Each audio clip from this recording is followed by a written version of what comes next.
Olá, tudo bem? Meu nome é Miriam Olivia e esse é o canal do KB Advocacia. Neste canal nós falamos sobre o tema das empresas, negócios e pessoas. No vídeo de hoje eu quero falar sobre o tema do caminho para a justa causa.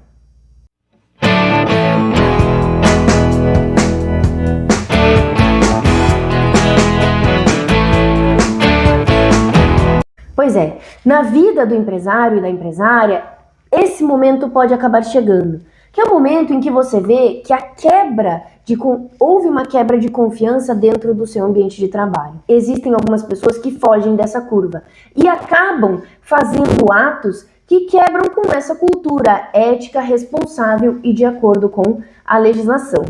Para essas pessoas, existe esse caminho, que não necessariamente vai direto para a justa causa. Existe um longo caminho a ser cumprido.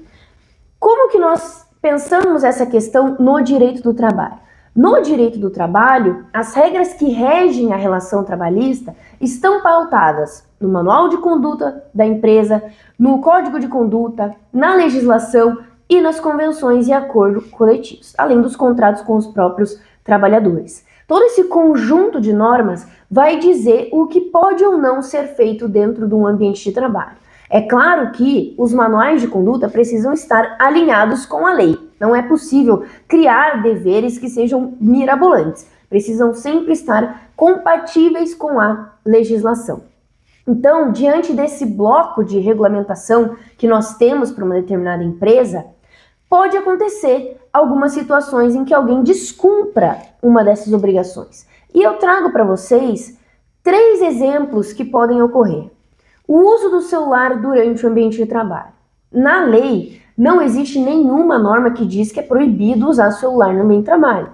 Mas é possível que você estipule isso dentro da sua empresa. Então, algumas empresas que têm loja, por exemplo, em shoppings ou lojas de rua mesmo, colocam isso no seu manual de conduta porque é incompatível com o serviço da venda de produtos, alguém mexendo no celular o tempo todo, porque isso pode acabar afastando os clientes e distraindo os colaboradores do seu trabalho. Então, bancários, por exemplo, isso também pode ocorrer. Então, a empresa, por meio de todo o seu poder diretivo e das possibilidades que ela tem de gerir o ambiente de trabalho, ela pode criar essa norma. E se alguém descumprir isso e ficar usando o celular durante o trabalho? Daí você pode fazer alguma punição, que a gente já vai trabalhar. Outras 2 situações que daí estão em lei. Violação do segredo de empresa. Essa violação está escrita no artigo 482, inciso G, da Consolidação das Leis do Trabalho, que é quando um trabalhador ele tem acesso a alguma informação confidencial da empresa e ele divulga isso, e ele utiliza esse segredo, seja uma fórmula, alguma estratégia empresarial ou uma campanha que a empresa estava querendo utilizar, ou ainda alguma propriedade intelectual que esteja em processo de patente, por exemplo. Essa violação do segredo empresarial pode ser, inclusive, causa de uma demissão por justa causa. Outra situação que, infelizmente, é muito comum nas nossas relações de trabalho é a ofensa física ou verbal. A ofensa física ou verbal, ela está disposta no artigo 482, a linha K, da Consolidação das Leis do Trabalho, como uma causa, uma ação que pode gerar uma demissão por justa causa. E o que é isso? É você ofender o seu empregador dentro ou fora da empresa, seja com palavras ou seja com, então, uma ofensa física, entrando aí nas vias de fato. E, ultimamente, estamos pegando vários casos em que há ofensas no âmbito virtual. Esse é um precedente que vem crescendo na nossa Justiça do Trabalho. Vários trabalhadores estão manifestando ofensas às empresas. Vejam, ofensa é diferente de inconformismo, indignação, certo? Alguns trabalhadores estão ofendendo as empresas, dizendo que elas são péssimas, que elas são ruins, que elas são desumanas, infundadamente. E isso vem gerando demissões com justa causa. Claro que cada caso precisa ser avaliado. Se uma dessas situações ocorrer na sua empresa ou outras situações que estão na lei e nos manuais de conduta, em todos esse bloco de instrumentos que eu comentei com você, o que você deve fazer, você empresário? Primeira coisa, o ideal é que você tenha uma assessoria jurídica especializada para avaliar toda essa situação. Avaliar o que gerou esse problema, investigar esse problema, se ele realmente ocorreu ou se é um boato dentro da empresa, tá? Colher provas sobre isso, em determinadas situações dialogar com o colaborador para daí tomar uma atitude, tá? Mas eu trago para vocês o que é preciso avaliar antes de utilizar esse caminho de punições. Qual que é o caminho de punições possíveis no direito do trabalho? Nós temos a advertência, a suspensão e a demissão por justa causa. A advertência, seja verbal ou por escrito, é um aviso que você dá para o trabalhador, dizendo que a conduta que ele fez foi inaceitável. Então ele recebeu uma advertência. Essa advertência funciona como uma espécie de histórico para o trabalhador, porque isso vai constar na ficha dele. O acúmulo de muitas advertências pode gerar, inclusive, uma justa causa.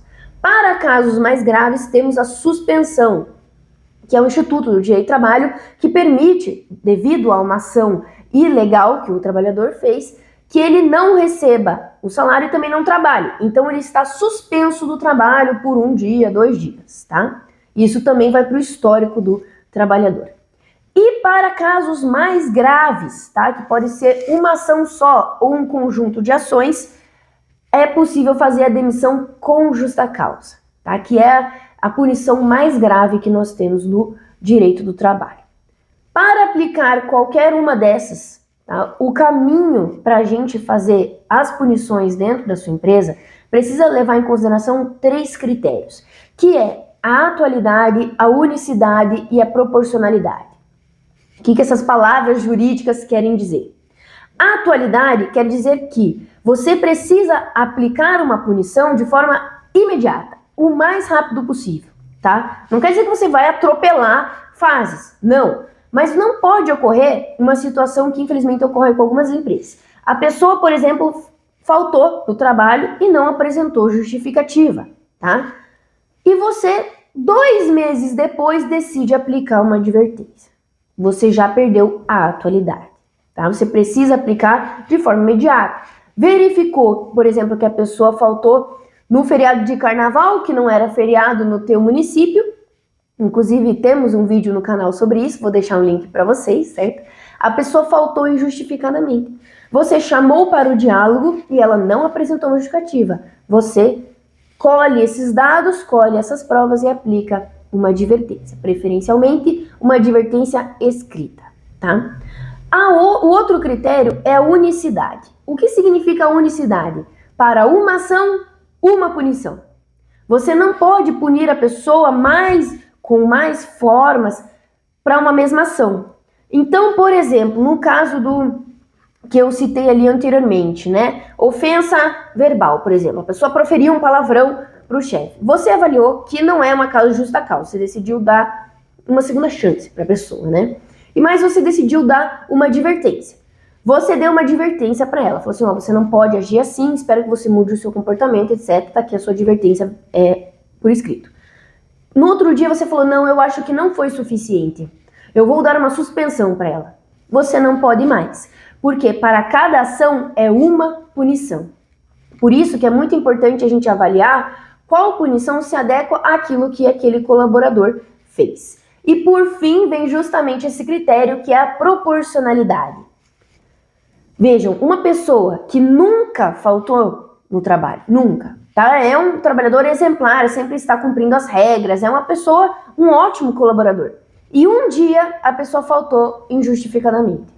Você aplicar uma demissão com justa causa não é um motivo suficiente, tá? E aqui eu posso dizer com base no precedente da Justiça do Trabalho. Então, vejam, a demissão com justa causa, ela precisa ser muito bem justificada, assim como a suspensão, tá? Quanto mais grave for a punição, mais grave tem que ter sido a falta que a pessoa cometeu, a ação que a pessoa cometeu, que pode ser uma ação só ou repetidas situações. Então, por exemplo, esse trabalhador nunca faltou. Ele faltou uma vez injustificadamente. Você vai aplicar uma advertência. E daí ele começou a faltar toda semana. Que nem tem até alguns colegas empresários que chegam para mim e falam assim, não, eu tenho uma trabalhadora, um trabalhador, toda sexta-feira a pessoa não vem para o trabalho, não apresenta nenhum atestado, não apresenta nenhuma justificativa dentro da lei, tá? Nessa situação, você vai aplicar outras advertências, mas se isso começar a ocorrer de forma muito recorrente, é possível sim a demissão com justa causa. A demissão com justa causa deve ser feita de acordo com os critérios da lei, que são situações que a legislação coloca. Algumas situações são muito específicas, como violação do segredo empresarial, mas outras são um pouco mais genéricas, que é possível fazer uma adaptação com base na realidade que a sua empresa vivencia, tá? E o que a gente faz aqui no escritório? Quando a gente monta um programa de adequação trabalhista empresarial para as empresas, a gente inclusive produz treinamentos e materiais relacionados a esse sistema de punições, para que fique claro no manual de conduta que condutas que os trabalhadores não podem fazer e, se eles fizerem, quais serão as penalidades, tá? Mas diante de uma situação, por exemplo, se você está vivendo isso na sua empresa, eu apresento aqui alguns pontos para você observar, tá? Primeiro, qual foi a ação que está violando a lei? Tá? Isso sempre tem que estar relacionado à violação legal. Há uma violação da lei? Quando essa ação foi realizada? Para a gente verificar se não passou muito tempo já, se não perdeu a atualidade, certo? Há provas concretas de que isso ocorreu ou é um boato que está acontecendo no ambiente de trabalho? Foi feita uma investigação interna para verificar se isso ocorreu, em que condições? Isso é muito importante. Qualquer aplicação de penalidade precisa passar por uma investigação interna. E isso aqui no escritório a gente trabalha junto do Programa de Adequação Trabalhista Empresarial. E o trabalhador possui algum histórico? Que nem esse histórico de faltas? Então, diante dessas perguntas e outras que nós fazemos para os empresários, nós conseguimos captar a essência do que está ocorrendo. E ao produzir, então, ao fazer uma investigação, ouvindo os trabalhadores e entendendo a situação, colhendo provas, a gente consegue direcionar para uma ação, para uma punição, que vai então desincentivar aquela conduta. Porque o objetivo por trás disso é a manutenção de uma cultura empresarial. Uma cultura empresarial focada na ética e na responsabilidade da empresa, cumprindo os parâmetros legais.